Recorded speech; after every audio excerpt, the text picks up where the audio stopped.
Baik, Assalamualaikum warahmatullahi wabarakatuh. Jadi ini adalah video lanjutan ya dari analisis hasil penelitian yang video sebelumnya kuantitatif. Pada video kali ini ya, saya akan membahas analisis apa saja yang penting ya, yang harus kita lakukan ketika menganalisis suatu artikel pada jurnal, dan ini adalah penelitian jenis kualitatif ya. Ya, seperti yang kita tahu, penelitian kualitatif itu merupakan penelitian yang lebih mengarah ke analisis ya. Jadi penelitian ini lebih banyak ke bidang penganalisisan, kemudian mendeskripsikan masalahnya itu seperti apa ya. Pada judul kali ini ya, saya akan membahas salah satu contoh artikel jurnal yang berjudul Analisis Keterampilan Berpikir Kritis Siswa Sekolah Dasar pada Pembelajaran Matematika di Kurikulum 2013 ya. Jadi di sini membahas tentang bagaimana analisis ya, analisis kemampuan berpikir kritis yang ada di siswa SD ya, yang menggunakan kurikulum 2013. Nah, sama seperti penelitian kuantitatif yang saya bahas ya, yang pertama kali yang cukup penting ya pada sebuah artikel itu adalah abstraknya ya. Abstraknya sangat penting. Di sini merupakan gambaran bagaimana penelitian itu berlangsung hingga hasilnya seperti apa ya. Nah, di sini peneliti menuliskan bahwa penelitian dilakukan di sekolah pilot project ya, yang menggunakan kurikulum 2013 di Kota Semarang. Kemudian jenis penelitian ini merupakan jenis penelitian kualitatif ya, kualitatif dengan jenisnya itu adalah deskriptif ya. Kemudian kemampuan yang ingin dianalisis apa, yaitu critical thinking atau berpikir kritis tadi, seperti itu. Berdasarkan kuantitatif data. Nah, seperti yang saya bilang pada mata kuliah statistika ya, kualitatif pun pasti secara tidak langsung ada sedikit proses yang melibatkan statistika atau kuantitatif ya. Walaupun dia jenis penelitiannya kualitatif, tapi tidak bisa dipungkiri bantuan dari statistik juga sangat penting. Nah, jadi di sini ada hasilnya ya, ada 3 kategori yang digunakan pada penelitian ini ya. Jadi ada 3 dan 4 ya, ada 4 kategori, sangat tinggi ya. Jadi ini rendah, yang ini adalah sangat rendah ya. Nah, kemudian kesimpulan apa yang didapat dalam penelitian ini juga dituliskan dalam abstrak ini ya, yaitu kebanyakan ya dari siswa tersebut memiliki kemampuan berpikir tingkat tinggi yang sangat baik ya. Nah, seperti penelitian yang sudah saya jelaskan, tentu saja di pendahuluan kita akan menemukan masalah apa yang terjadi sehingga penelitian itu mengangkat tema berpikir kritis. Nah, pada penelitian ini ya, di sini diterangkan bahwa keterampilan berpikir kritis siswa Indonesia masih rendah ya. Hasil ini didapat dari TIMSS ya. TIMSS itu merupakan Trends in International Mathematics and Science Study. Jadi memang itu merupakan survei yang dilakukan lembaga internasional terhadap siswa di Indonesia untuk melihat kemampuan berpikir kritis dan kemampuan pemecahan masalah di Indonesia. Di Indonesia itu sangat kurang, masih peringkat 45 dari 50 negara ya. Kemampuan siswa-siswi di Indonesia dalam mengerjakan soal-soal dengan domain bernalar juga masih sangat minim ya. Itu didapat dari Kemendikbud ya. Nah, itu merupakan masalah pertama yang diangkat dalam penelitian ini. Nah, jadi masalah pertama dan masalah utamanya memang kemampuan berpikir kritis ya di sini. Kemudian di sini ada metode penelitiannya, desain penelitiannya menggunakan desain deskriptif sederhana ya. Kemudian di sini sampel dalam penelitian ini adalah 4 SD ya, 4 SD pilot project kurikulum 2013 di Kota Semarang. yaitu siswa kelas 5 semester ganjil yang berjumlah 106 siswa ya. Jadi ada 106 siswa, tetapi di sini tidak dijelaskan. Nah, ini harus diberikan catatan bagaimana teknik samplingnya. Teknik sampling ya, teknik sampling dalam penelitian ini seperti apa itu harus ditampilkan. Tetapi pada penelitian ini tidak ditampilkan teknik samplingnya seperti apa. Kemudian teknik pengumpulan data menggunakan tes ya dan wawancara. Jadi menggunakan dua buah instrumen tes di situ. Kemudian data yang sudah terkumpul dianalisis menggunakan analisis deskriptif kualitatif ya. Nanti akan saya jelaskan bagaimana deskriptif kualitatif itu. Kemudian saat melakukan analisis ya, saat melakukan analisis kualitatif, peneliti menggunakan indikator kemampuan berpikir kritis atau yang disingkat dengan IKBK. Ada tiga indikator yang digunakan dalam penelitian ini ya. Yang pertama mengajukan pertanyaan, yang kedua adalah merencanakan strategi, dan yang ketiga adalah mengevaluasi keputusan. Nah, jadi ada 3 indikator yang diukur di dalam penelitian ini. Kemudian hasil dan pembahasan pada penelitian ini ya. Jadi di sini karena berpikir kritis itu merujuk ke dalam taksonomi Bloom ya. Taksonomi Bloom itu ada beberapa tingkatan. Dua tingkatan yang paling tinggi yaitu di C4 dan C5, di mana C4 menganalisis dan C5 adalah mengevaluasi ya. Nah, C4 dan C5 itu merupakan kemampuan berpikir tingkat tinggi karena dalam taksonomi Bloom, C4 dan C5 merupakan kemampuan berpikir yang tingkatnya paling tinggi di antara kemampuan-kemampuan yang lain. Nah, di sini peneliti menjelaskan bahwa berdasarkan hasil temuan di lapangan, keterampilan berpikir kritis siswa ya di sekolah pilot project di Kota Semarang dibagi menjadi 4 kategori, yaitu sangat kritis.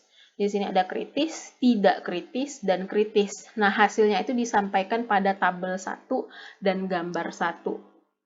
Nah, jadi rangkuman hasilnya itu disampaikan pada tabel di sini. Di sini kategorinya ya. Kategorinya, nah ini ada jumlahnya 45 orang, 47 orang di sini yang berada dalam kategori sangat kritis dan kritis pemikirannya. Kemudian, nah di sini yang saya catat adalah 5,5 itu tidak mungkin dijadikan jumlah siswa. Ini harusnya dibulatkan ya. Karena yang namanya orang itu pasti tidak mungkin jumlahnya koma seperti itu. Ini saya menjadi catatan ya. Ini bisa menjadi bahan analisis bahwa tidak bisa koma di sini.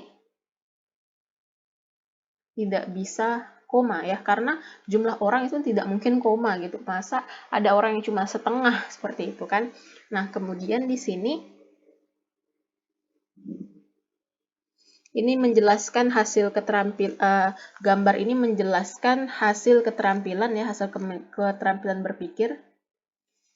Dari gambar ini kita mendapatkan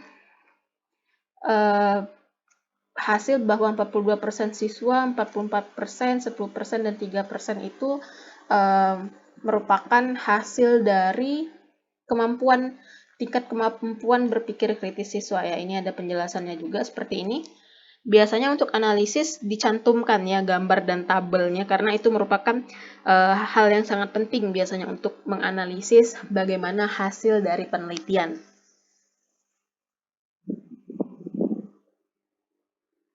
Nah, di sini tadi saya di awal pada penelitian itu sudah saya sampaikan bahwa di penelitian ini terdapat 3 kategori ya.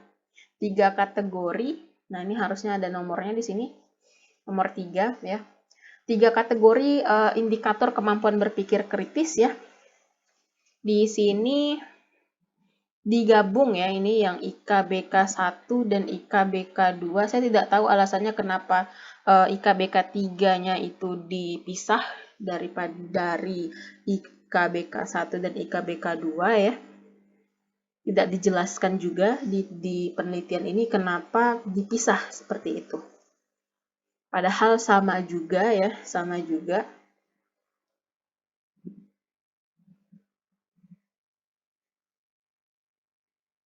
Nah, kemudian dari hasil tabel tersebut dikonversi ke dalam histogram seperti ini. Nah, ini merupakan bagian-bagian dari statistika yang harus kita ketahui ya. Berarti di sini harus diberikan penilaian bahwa tidak dijelaskan ya. Tidak dijelaskan kenapa kenapa hasil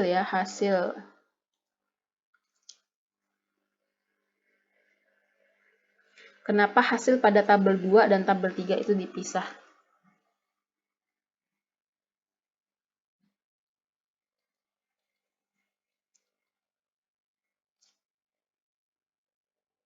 Padahal itu sama-sama indikator untuk menilai berpikir kritis. Ya, ini juga dipisah. Ini ada IKBK 1, IKBK 2. Kenapa IKBK 3-nya dipisah saya juga tidak mengetahui dari artikel ini ya. Padahal sama ya seharusnya.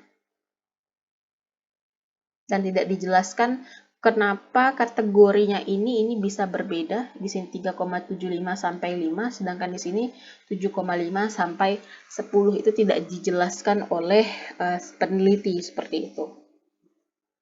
Nah, kemudian, bagian yang sangat penting ya, yang harus diperhatikan dalam penelitian kualitatif adalah bagaimana kita menganalisis setiap indikator yang disampaikan oleh peneliti. Tadi di depan ya, peneliti menggunakan 3 indikator. Ini adalah indikator yang pertama, merumuskan pertanyaan. Ini adalah indikator pertamanya. Kemudian indikator kedua itu merencanakan strategi penyelesaian masalah. Dan indikator ketiga yaitu mengevaluasi keputusan. Nah, itu semua harus dianalisis. Bagaimana jawaban siswa, bagaimana tanggapan siswa melalui angket ya, nanti tergantung kalian menggunakan instrumen penelitian yang seperti apa. Nah, kita bahas dulu ini IKBK yang pertama berarti IKBK 1, kemampuan merumuskan pertanyaan ya. Nah, jadi di sini berdasarkan hasil keterampilan berpikir kritis siswa pada gambar 2 ya. Jadi sebanyak 80% siswa memiliki kategori yang sangat tinggi, 14% tinggi, 3% rendah, dan sangat rendah ya.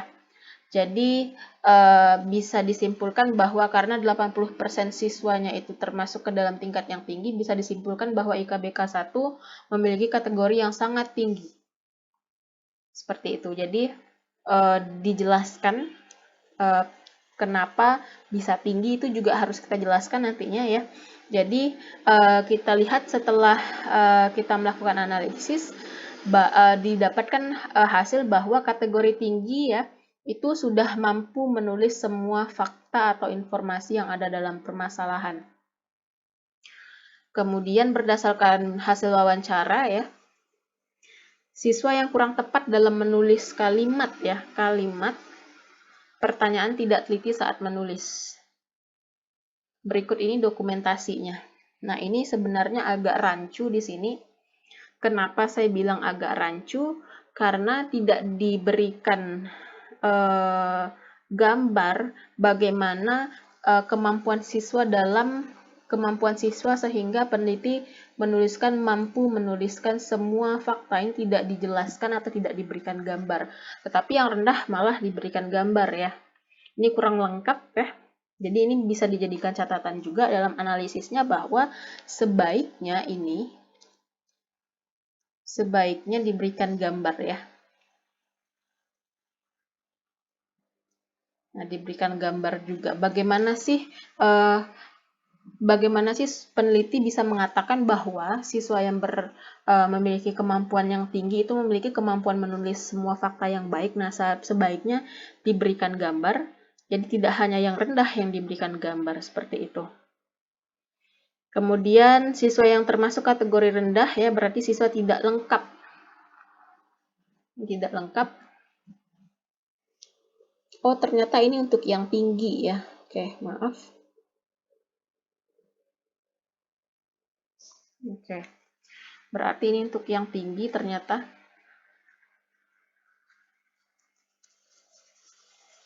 Mampu menuliskan fakta. Oh, ini ya. Mampu menuliskan fakta tetapi belum mampu merumuskan pertanyaan dengan benar. Ini kategori yang tinggi.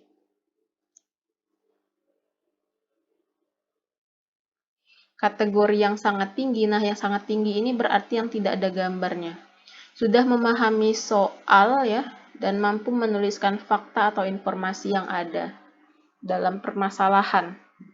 Jadi dalam mengembangkan indikator yang pertama yang sangat tinggi tidak ada masalah apapun. Tetapi dalam indikator yang pertama ya, kemampuan merumuskan pertanyaan, siswa dengan indikator sangat tinggi tidak memiliki masalah apapun, berarti bisa melakukannya dengan baik. Kemudian mahasiswa yang memiliki kategori tinggi itu mampu menuliskan semua fakta tetapi belum bisa merumuskan pertanyaan dengan baik.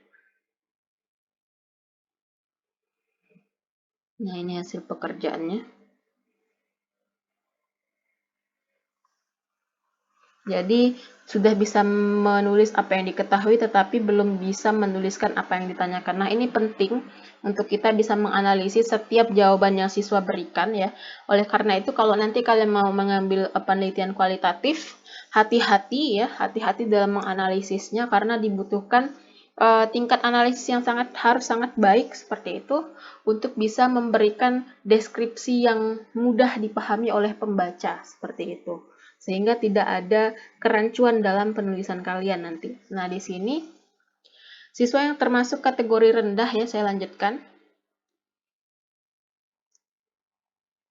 Tidak lengkap dalam menulis fakta. Jadi tidak lengkap dalam menulis fakta. Kemudian siswa yang dalam kategori sangat rendah tidak bisa mengerjakan atau tidak bisa membedakan apa yang harus ditulis. Nah, ini adalah yang saya maksud dengan menganalisis jawaban.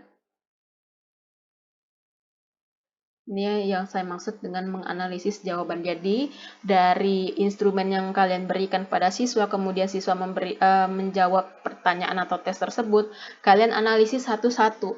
Kemampuan siswa dalam memberikan, misalnya di sini, kemampuan siswa dalam menuliskan pernyataan untuk diketahui, ditanyakan itu seperti apa. Nah, itu kan dianalisis ya, tergantung nanti kalian ngambilnya kemampuan apa, kemampuan berpikir kritis, kemampuan pemecahan masalah, ya kan itu indikatornya beda-beda.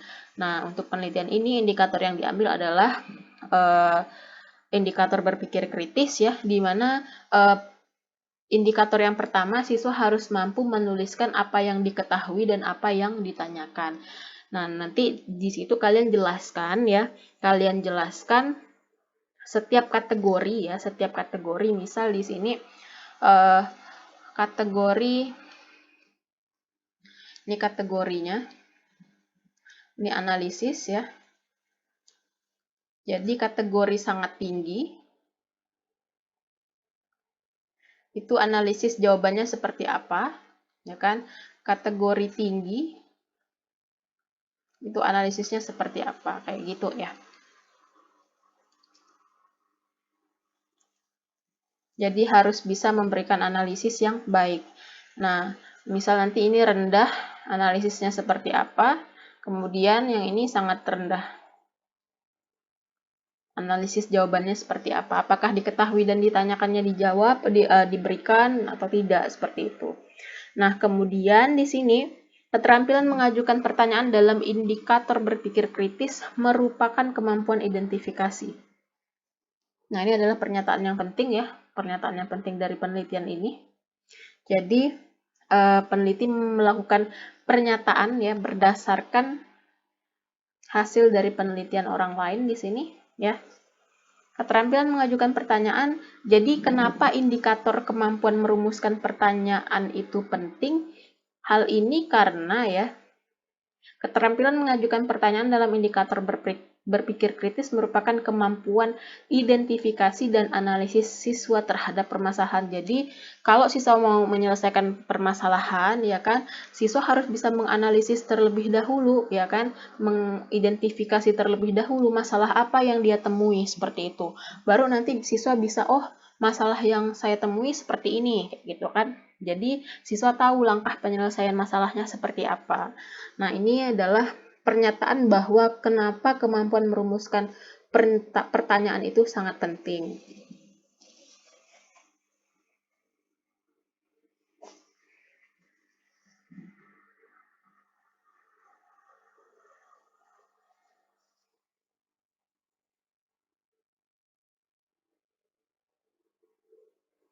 Nah, kemudian masuk ke indikator kedua, ya. Masuk ke indikator kedua yaitu kemampuan merencanakan pemecahan masalah. Sama ya, ini sama kayak indikator sebelumnya, jadi dijelaskan berapa yang didapatkan masing-masing kategori siswa ya, yang ini 36% sangat tinggi, yang tinggi 18% ya kan. Kemudian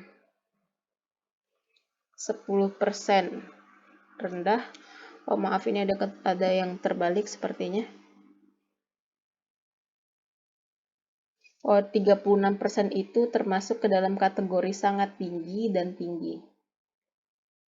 Seharusnya ini bisa dibedakan aja ya.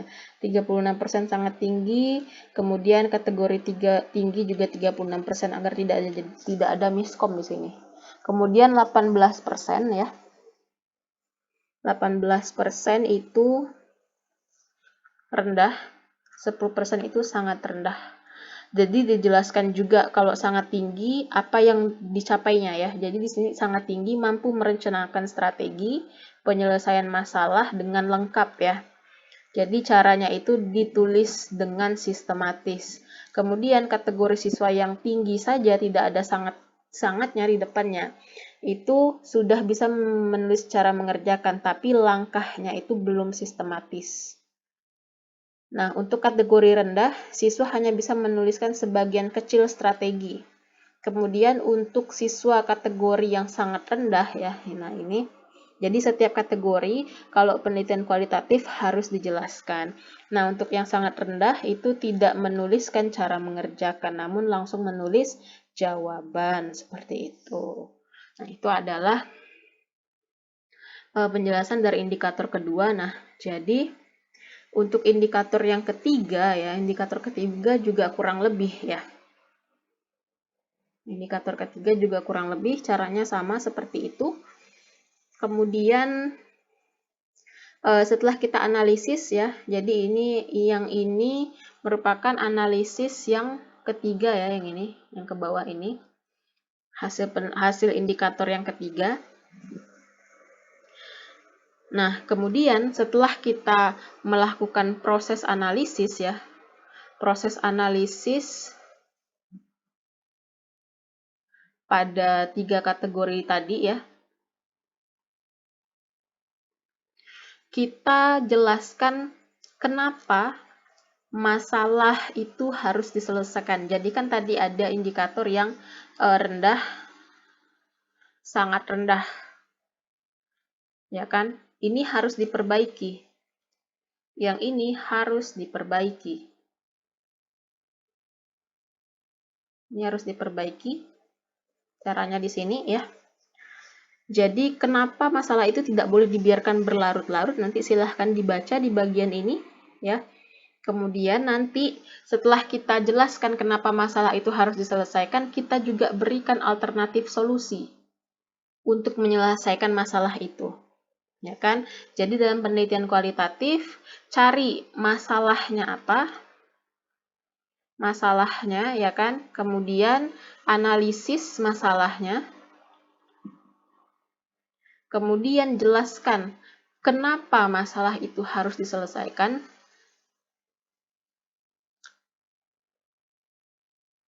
Nah, kemudian berikan alternatif solusi penyelesaiannya. Nah, jadi ini adalah sebagian garis besar langkah-langkah pada penelitian kualitatif ya. Jadi ini harus ada dalam analisis yang kalian lakukan di tugas yang saya berikan. Jadi kalian jelaskan masalahnya, analisis masalahnya tadi seperti apa, kemudian kenapa masalah itu ya, masalah ini tadi yang punya indikator rendah ya, rendah dan sangat rendah itu harus diselesaikan. kenapa ini harus diselesaikan atau ditingkatkan lagi kemampuannya ya, apa yang harus dilakukan, kemudian berikan alternatif solusi untuk menyelesaikan masalah ini tadi, seperti itu. Nah, kemudian di sini, kalau nanti kalian menuliskan simpulan ya, simpulan, itu usahakan ini dicantumkan kenapa dapatnya 86% dan 14% ini dapat dari mana. Kemudian untuk saran itu sebaiknya dituliskan lebih kepada ditujukan untuk pembaca, sekolah, guru, dan guru mata pelajaran tersebut, seperti itu. Jadi saran ke depannya agar kemampuan berpikir kritis ini meningkat, nah itu kalian tujukan kepada para pembaca, sekolah, atau guru mata pelajaran. Nah itu untuk analisis penelitian kualitatif ya. Nah video bagian ketiga akan saya bahas yaitu analisis untuk penelitian R&D atau Research and Development ya. Jenis penelitian terakhir, nah pada video ketiga nanti ini merupakan materi yang akan saya jadikan materi UTS ya. Jadi silahkan disimak baik-baik sampai selesai. Baik, kita ketemu di video berikutnya. Terima kasih. Assalamualaikum warahmatullahi wabarakatuh.